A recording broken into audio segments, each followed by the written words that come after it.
요한복음 4장 7절에서부터 14절까지의 말씀 우리 한 절씩 천천히 교독하시고 마지막처럼 함께 합독하시겠습니다.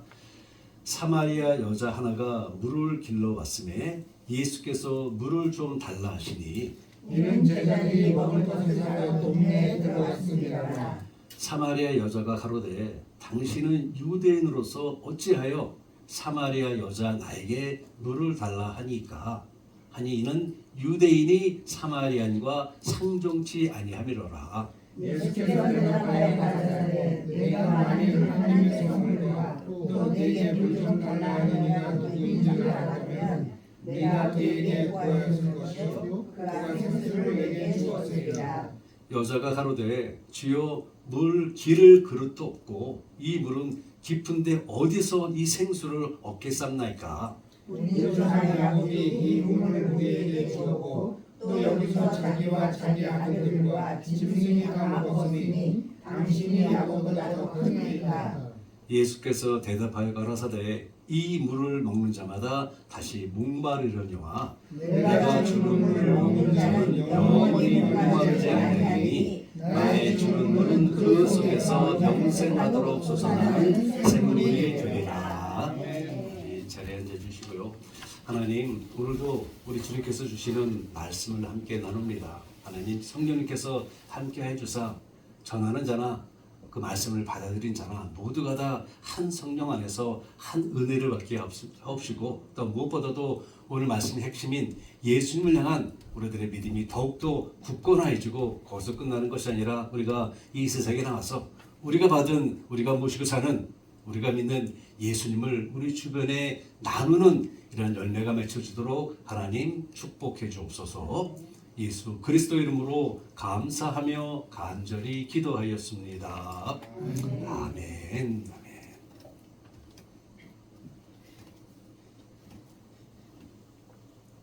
지난 2주 전 목요일입니다. 아마 그날이 마목사님이 오기 바로 전날인데요. 여기 교회 떨을 거는 도중에 순간 불어오는 강한 바람으로 인해서 나뭇가지에 매달렸던 낙엽들이 떨어지는 것이에요. 그런데 그 모습이 얼마나 예쁜지 모르겠어요. 그래서 제가 가지고 있던 전화기로 그것을 찍어보려고 했었는데요. 이 저희 작은 전화기로는 그 큰 자연의 아름다움을 담을 수가 없는 것이에요. 그래서 그냥 바람에 휘날리는 그 낙엽을 감상하기로 했습니다. 그런데 바람에 휘날리는 낙엽을 쳐다보던 이 중에 생뚱맞게 저도 모르는 사이에 제 입에서 하나님 참으로 멋있습니다. 하나님 참으로 감사합니다. 라는 말을 한 것입니다.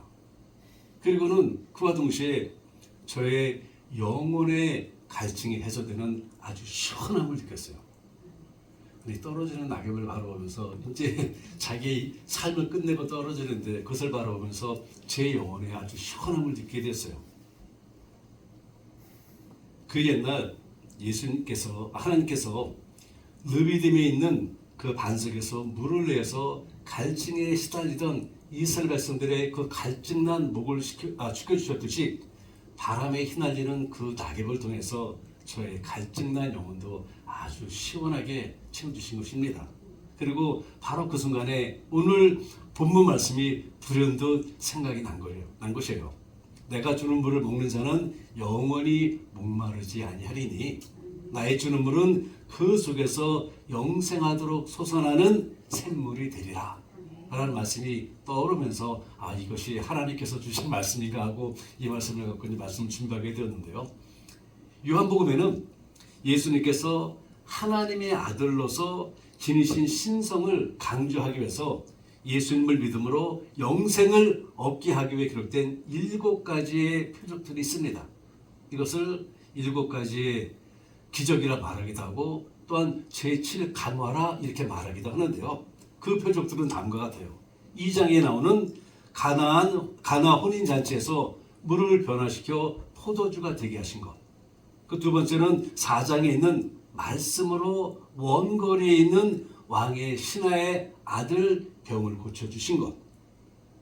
5장에 있는 베데스다 연못에 있어서 중풍 맞아서 38년 된 병자를 말씀으로 고쳐주신 것. 6장에는 물고기 2마리와 보리떡 5개로 5,000명을 먹이신, 장정만 5,000명을 먹이신 오병이어의 기적입니다.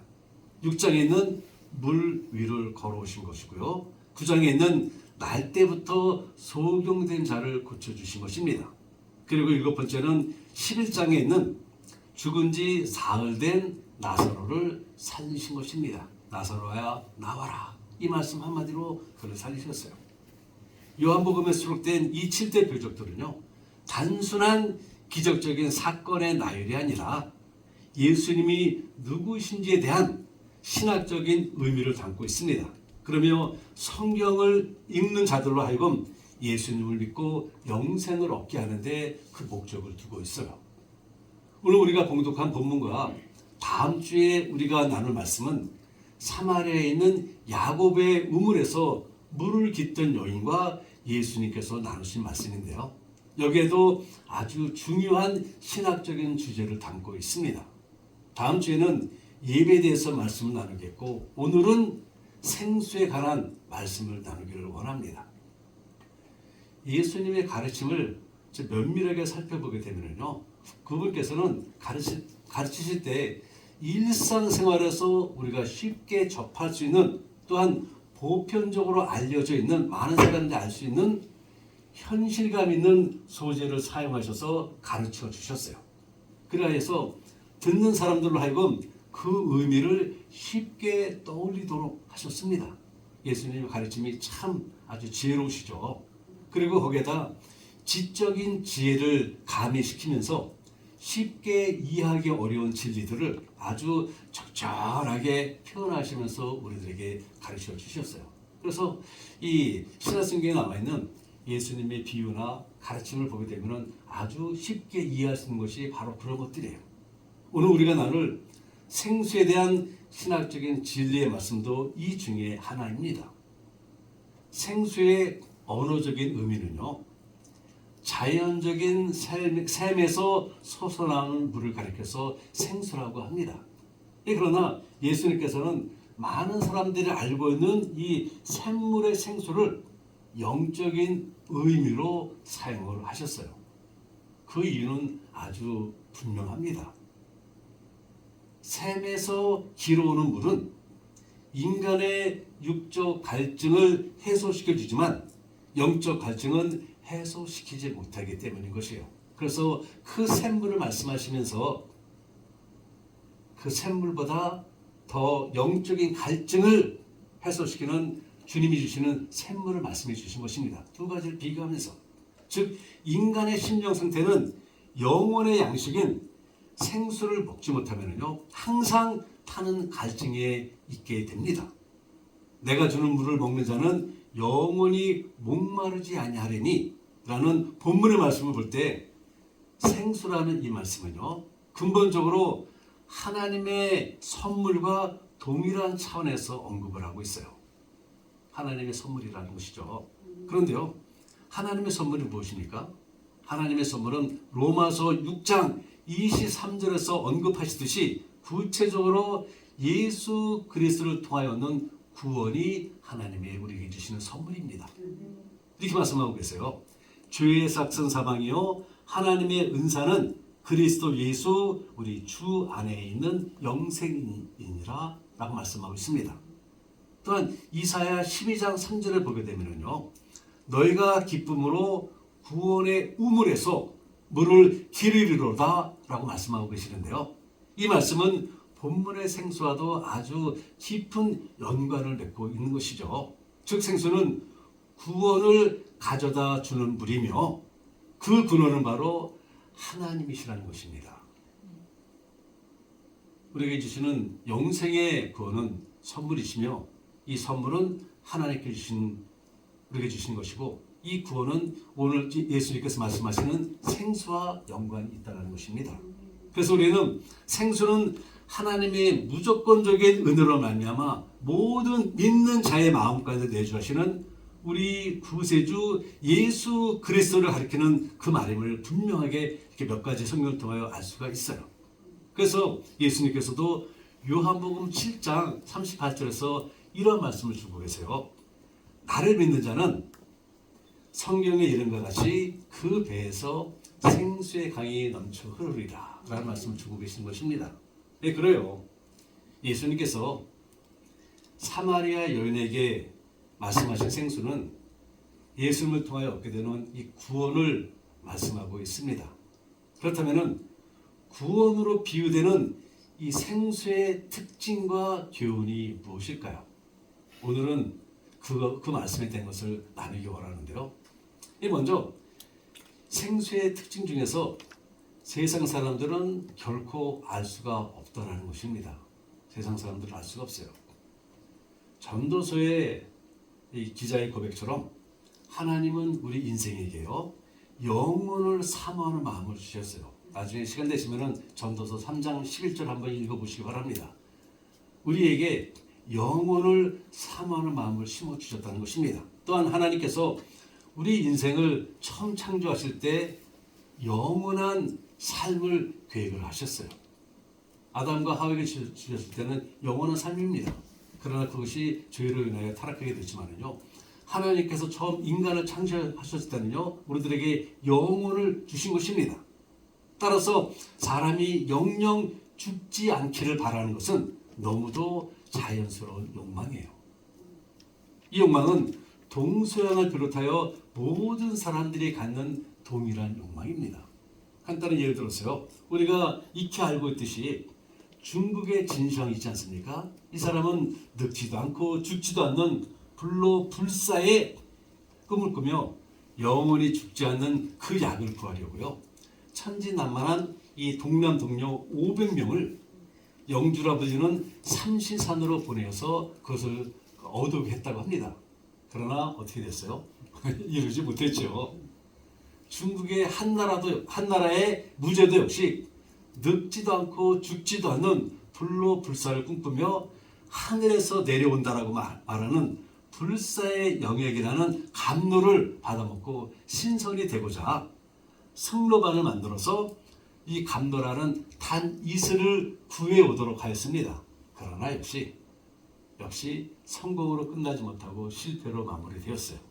또한 그리스 신화, 저도 중학교 다닐 때 이 그리스 로마 신화를 한 수십 번은 더 읽은 기억이 나는데요, 이 그리스 신화에서 서쪽 방향으로 한참을 가게 되면은 낙원이 나온다 라고 해요.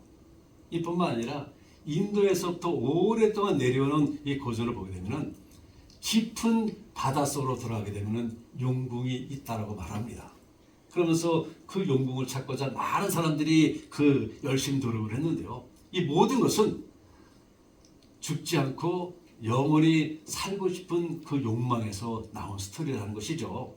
이뿐만 아니라 이 불교요, 정신수양을 통해서 인생사에서는 108번뇌를 물리치고 열반의 세계에 들어가려고 한 것도 실은 영생의 욕구에서 나온 것이 아니겠습니까? 전생에도 인간, 내생에도 인간, 영생의 욕구에서 나온 것입니다. 이와 같이 동서고금을 막론하고요, 사람들은 불로불사의 영생을 꿈꿔왔고요, 지금도 역시 이 불로불사 영생을 사람들은 계속해서 꿈을 꾸고 있습니다. 그런데 그들이 그토록 원하는 불로불사의 영생을 얻은 사람 한 사람도 없습니다. 세상적인 방법으로, 인간적인 방법으로. 그 이유는 분명합니다. 영생이란 생명의 창조주이신 하나님의 은혜를 통해서만, 그리고 그 은혜의 종합체인 이 세상에 구세주로 오신 예수님을 믿음으로써만 우리에게 주어지기 때문인 것입니다. 그 다른 방법, 어떠한 방법도 없습니다. 오직 하나, 예수님을 믿음으로써만 우리에게 영원한 생명, 영생이 주어지는 것입니다.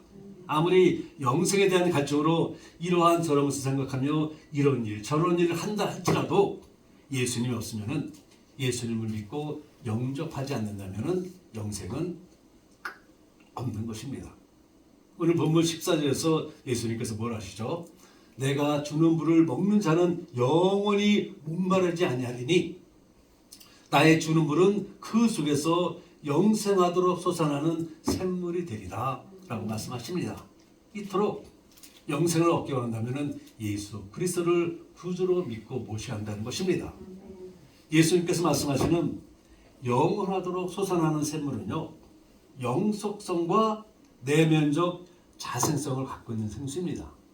무슨 말인가 하게 되면요, 이 세상의 물은요, 일시적으로 사람의 육적인 갈증을, 제가 지금 목이 타서 이렇게 물을 마시듯이,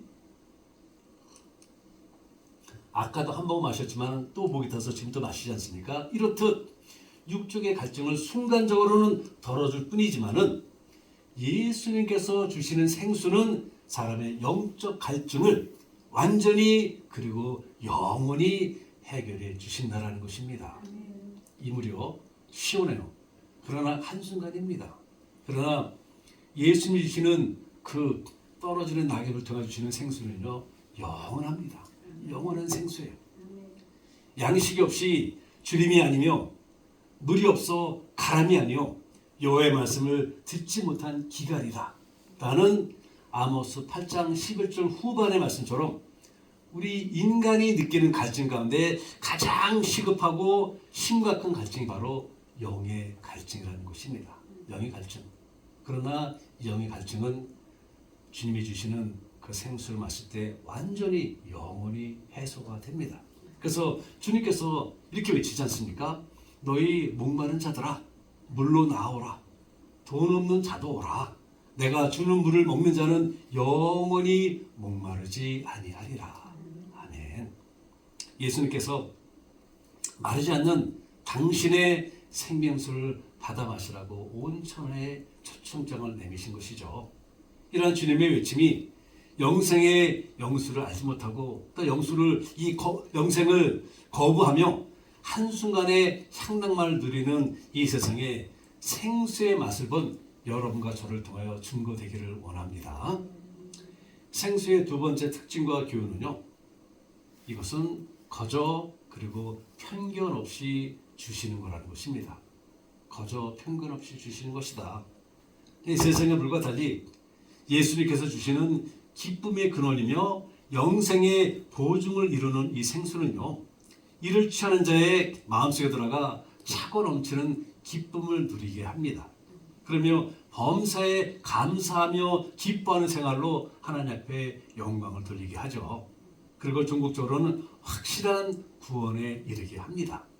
다시 말해서 생수를 받는 자는 시냇가에 심은 나무가 시절을 쫓아 과실을 맺으며 그 잎사귀가 마르지 아니함 같으니 라는 말씀처럼 세상에 느끼는 이 권태를 모르고 날마다 하나님의 은혜를 만끽하며 새로운 삶을 영위해 나간다는 것입니다. 그리고 무엇보다도 중요한 신학적인 의미는요, 이 모든 것이 다 거저 주시는 것이며 편견 없이 주시는 거라는 것입니다. 예수님 당시의 유대인들은요, 사마리아인들과 상종하지를 않았습니다. 그 당시에 사마리아 사람들이 하던 곳이 여기가 예루살렘이고요, 그 갈릴리 바다가 있는 그 사이가 있는 이곳이 그 가나안인데요. 예루살렘과 이 가나안 그 중간 지역이 바로 사마리아 사람들이 살던 곳입니다. 그런데 이 유대인들은 이 예루살렘과 가나안을 왔다 갔다 하면서 이 가장 빠른 길은 이 사마리아 이 땅을, 그 사람들이 살고 있는 이 땅을 통과하는 것이 가장 빠릅니다. 그런데 그 사람들과 접촉하기 싫어서 어떻게 했는가 하게 되면요, 그 옆으로 요단강이 흐르는데 요단강을 건너서 광야를 거쳐서 이렇게 왔다 갔다 했다 합니다. 그 정도로 유대인들은 사마리아 사람들하고 접촉하기를 싫어했어요. 그들이 사마리아 사람들을 미워한 이유는요, 자기들은 하나님으로부터 선택받은 선민이라는 그들의 자존심과 편견 때문입니다. 예수님께서 오시기 전 BC 722년에 아시리아의 살만 에셀 왕이 이 사마리아에 쳐들어서 그들을 정복을 했습니다. 그 이곳에는 이방 민족들이 이주해 와서 그곳에 살고 있던 유대인들과 혼혈이 되었어요. 유대인들과 혼혈이 되었습니다. 그러며 이방 우상을 숭배하는 일이 번번하게 벌어졌습니다. 이들이 바로 사마리아인이에요. 사마리아인. 이런 이유로 유대인들은 사마리아인들을 이방인 취급하고 부정한 사람이라 했습니다.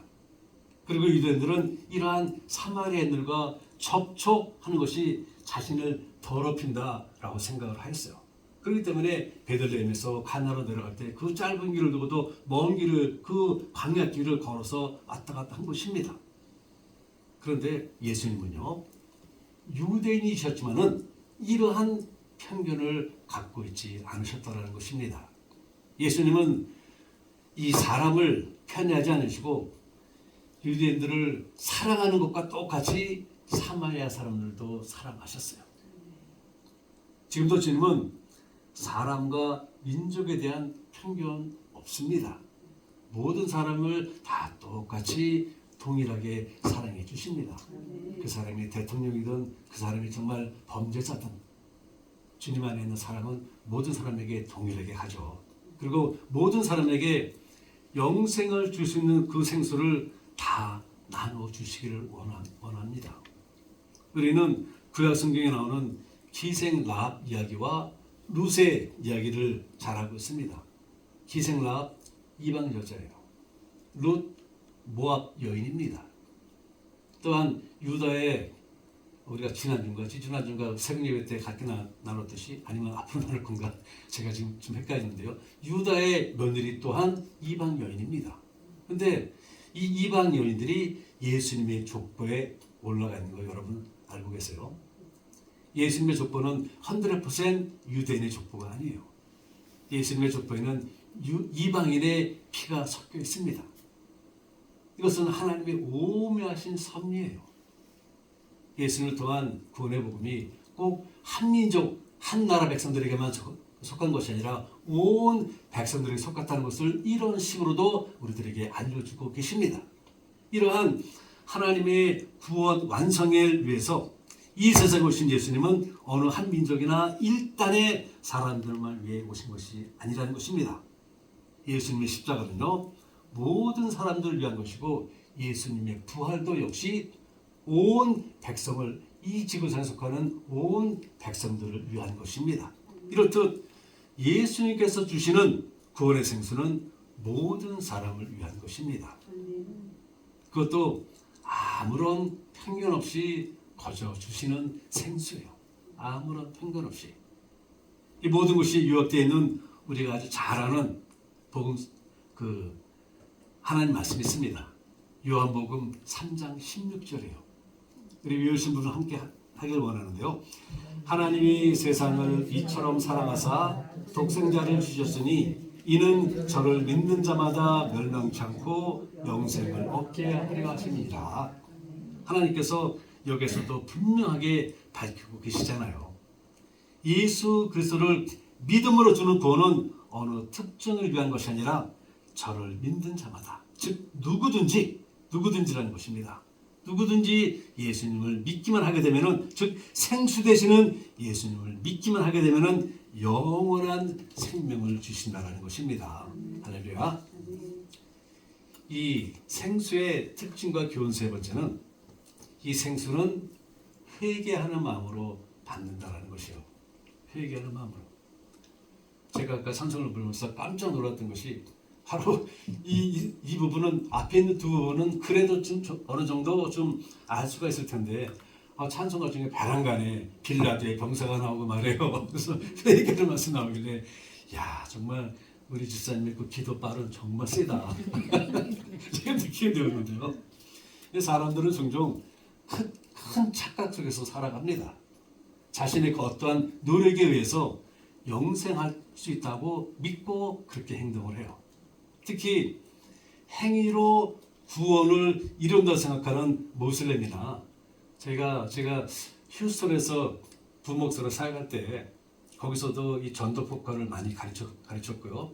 그 담임 목사님이 출타 중이면은 저도 전도 폭발을 몇 번 배웠고 가르쳤기 때문에 제가 대신 이제 담임 목사님 대신해서 가르쳤는데요. 하루는 팀을 이뤄서 전도팀을 내보냈고, 저는 우리 이제 처음으로 전도 폭발을 해보신 분들과 함께 한 가정을 방문하게 되었습니다. 우리 그 당시 그 교회에 나오는 집사님 가정인데 남편 되신 분은 모슬렘이에요. 근데 아주 정말 신사입니다. 진짜 법 없이 살 그런 분들이에요. 그래서 그곳에 가서 같이 커피 한 잔 마시면서 전도과를 이제 실행하게 되었죠. 열심히 아주 잘 들어요.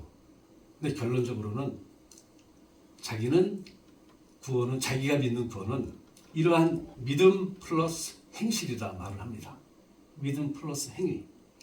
믿음도 중요하지만은 거기에 못지않게 행위도 아주 중요하다는 것입니다. 이 무슬림 그래서 하루에 몇 번씩 기도합니까? 5번씩 기도해요.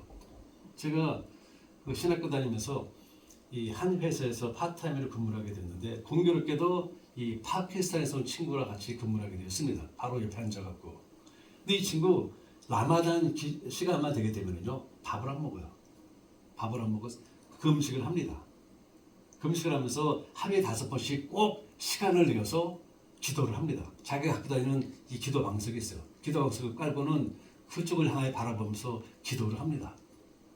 그 저랑 이제 많이 친해지게 돼갖고 제가 이 성경책이구나. 이 성경책이 제가 신학교 들어갈 때 제 아내가 사준 성경책입니다. 그래서 당신은 말씀에 충실한 종이 되라. 이걸 사줬기 때문에 제가 말씀을 지금 많이 낡았잖아요.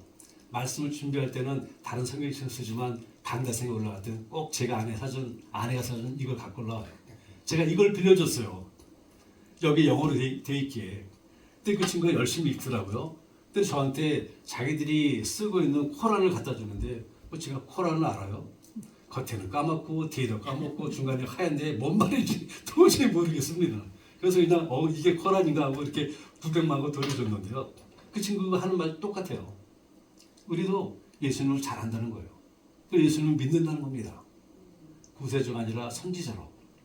그러면서 구원을 얻기 위해서는 이 코란 말씀, 자기들은 코란이고 우리 성경이죠. 그 말씀뿐만 아니라 거기에 선한 행실이 따라야 한다는 것이죠. 제가 그 친구가 한 2년 동안 같이 근무를 했었는데 정말 얼마나 착한지 몰라요. 그런데 그런 사람에게 구원이 있을까요? 자기들 생각으로는 구원이 있겠죠. 자기들 믿음으로는. 그러나 성경은 오늘 말씀은 분명히 말씀하십니다. 구원은 행실로 얻어지는 것이 아니라 예수님을 구주로 믿는 자에게 주시는 구원이라는 것입니다. 행위로 이 구원한다는 무슬림이나 이상의 지금의 삶의 질에 따라서 내생의 삶의 질도 변한다고 믿는 다른 종교에 익숙한 우리나라의 경우 더욱더 행실을 중요하게 여깁니다. 행실을 중요하게 여겨요. 그러나 참 구원은요 그렇게 주어지는 것이 아닙니다. 인간의 행위로 주어지는 것이 아니라 우리가 무엇인가 선한 행위를 통하여 주어진 것이 아니라 하나님의 무조건적인 사랑으로 인하여 그 사랑이 결정체인 예수님을 믿음으로만 주어지는 것입니다. 예, 그래요. 그리스도께서 주시는 영생의 생수는 사모하는 자에게는 어떠한 대가를 요구하지 않고 그대로 주어지십니다. 그렇다면 예수님께 주시는 생수를 받아 먹으라는 주님의 초청에 응답하는 것이 무엇일까요? 베드로의 음성을 한번 들어보시기 바랍니다. 사도행전 2장 21절인데요. 누구든지 주의 이름을 부르는 자는 구원을 얻으리라. 또한 사도행전 2장 38절입니다. 베드로가 이르되 너희가 회개하여 각각 예수 그리스도의 이름으로 침례를 받고 죄의 사함을 받으라. 그리하면 성령의 선물을 받으리라. 이 말씀은 우리가 우리의 마음의 문을 활짝 열고 마음 한쪽 구석에 숨어있던 어두운 죄를 회개하라는 것이고요. 죄의 생활에서 돌아서서 우리 마음을 예수님께 드리는 순간 우리 심령 속에 차고 넘치는 주님이 부으시는 생수가 넘친다라는 것입니다. 구원이 이루어진다라는 것이죠. 한 번도 만난 적이 없던 여인의 모든 과거를 다 아는 주님은요. 우리가 꽁꽁 숨겨놓고 있는 그 누구에게도 말하고 싶지 않은 그런 죄, 하다못해 내 배우자에게도 말하고 싶지 않은 그런 죄도 예수님은 훤히 알고 계세요. 다만 우리가 우리들의 마음의 문을 활짝 열고 어두운 곳에 꽁꽁 숨겨놨던 것을 하나님 앞에 내어드리기를 원합니다. 세상이 그런 것도 주님 앞에 숨길 거 하나 없습니다. 회개하는 여인에게 깊은 사랑을 베푸시던 주님은요, 지금 이 시간에도 회개하는 모든 자들을 당신의 따뜻한 사랑으로 감싸주시며 아울러서 영원히 목마르지 않는 생수를 허락해 주십니다. 오늘날 많은 사람들이 아주 경건하게 말하고 말 가운데 성경 구절을 인용하며 교회의 전통을 이어가기 위해서 온갖 노력을 아낌없이 합니다. 제가 만나는 분들 중에 가장 곤란하신 분들이 성경 말씀 잘하는 사람들이에요. 저는 성경 말씀을 잘 모르거든요. 또 성경 말씀 잘하는 사람들 만나면 참 대화가 이어지지 않습니다. 제가 할 말이 없어져요. 저보다 성경을 잘하고 말끝마다 성경을 갖다 대입하는데요. 저는 거기에 감탄하느라 대화를 이어가지 못합니다. 그런데요, 이러한 행위만으로는 결코 구원을 얻을 수가 없다라는 것이죠. 여러분들이 창세기부터 요한계시록까지 성경을 딸딸딸 다 외워보십시오. 구원 얻습니까? 이 속에 예수님이 계시지 않으면요, 예수님을 믿지 않으면은 이 성경을 딸딸딸딸 100번, 1000번, 10,000번 통독하고 쓰고 외운다 할지라도 구원 절대 이루어지지 않습니다. 성경 말씀 하나도 몰라도, 이렇게 표현하면 참 목사로서 할 말은 아닌데요, 성경 말씀 하나도 몰라도 예수님만, 정말 저는 예수님만 모시고 삽니다. 예수님은 나의 구주가 되십니다. 주님은 나의 주인이십니다. 예수님을 믿습니다. 이거 하나만 되는 것입니다. 영생의 구원은 이렇게 자신의 죄를 회개하고 생수 되시는 예수님을 믿고 그분을 영접할 때 선물로 받는 거예요. 그러므로 사랑하는 성도님들, 우리에게 거저 주신 이 영생의 생수를 우리 주변에 있는 예수님을 만나지 못한 분들에게 알려 저들도 우리와 마찬가지로 주님께서 주시는 생수를 마시시기 바랍니다. 여기 지금 개미 한 마리가 이렇게 왔다 갔다 하는데요, 아마 얘도 오늘 복음 듣고 예수 영접할 것 같아서 제가 차마 이렇게 못 누르겠습니다. 네, 그래요. 영생을 간과하는 저들의 영혼이 갈증이 해소가 되고요, 저들이 구원받은 백성에 대해서 하나님을 예배드리는 백성이 되기를 주님의 이름으로 축원을 드립니다. 좋으신 하나님, 고맙고 감사드립니다. 오늘 주님께서 주신 생수에 대한 말씀을, 그런 특징이 무엇인지, 생수가 갖고 있는 신학적인 의미가 무엇인지를 함께 들었습니다. 하나님께서 말씀하셨고 저희들은 들었사온즉 이제는 우리가 들은 그대로 예수님만을 우리들의 심령 속에 품고 우리를 만나는 모든 분들에게 우리의 심령 속에 차오름치는 주님의 생수를 나누는 우리 새생명 침례교로 주여 축복하옵소서. 예수 그리스도의 이름으로 감사하며 간절히 기도하였습니다. 아멘. 우리 다들 일어나셔서 우리 찬송가 469장입니다.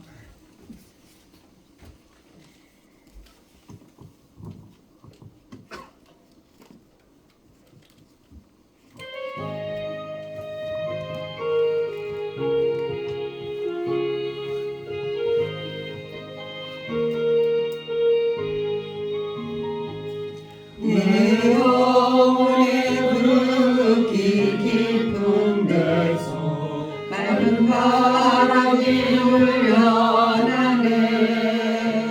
하늘 곡조가 언제나 흘러나와 내 영혼을 보이사네.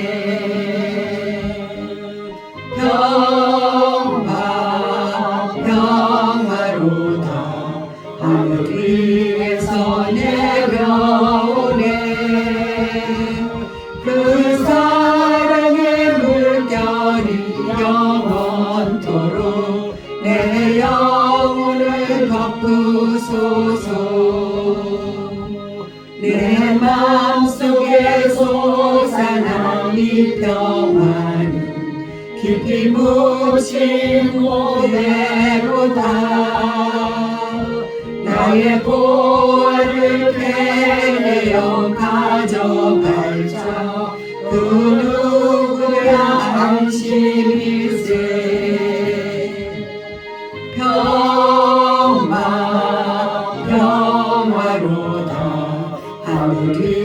위에서 내려오네. 그 사랑의 물결이 영원토록 내 영혼을 덮으소서. 내 영혼의 평화가 넘쳐나는 주의 축복을 받으리라. 내가 주야로 주님과 함께 있어 내 영혼이 편이시네. 평화 평화로다 하늘 위에서 내려오네. 그 사랑의 물결이 영원토록 내 영혼을 덮으소서. 이 땅 위에 험한 길 가는 동안 참된 평화가 어디 있나. 우리 모두 다 예수를 친구 삼아 참 평화를 누리겠네. 평화 평화로다 하늘 위에서 내려오네. 그 사랑의 물결이 영원토록 내 영혼을 덮으소서. 아멘.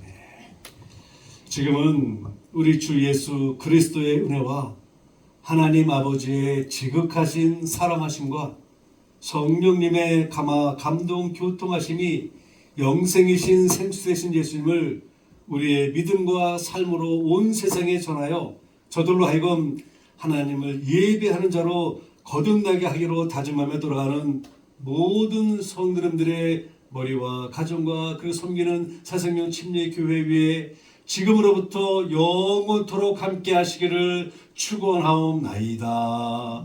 아멘.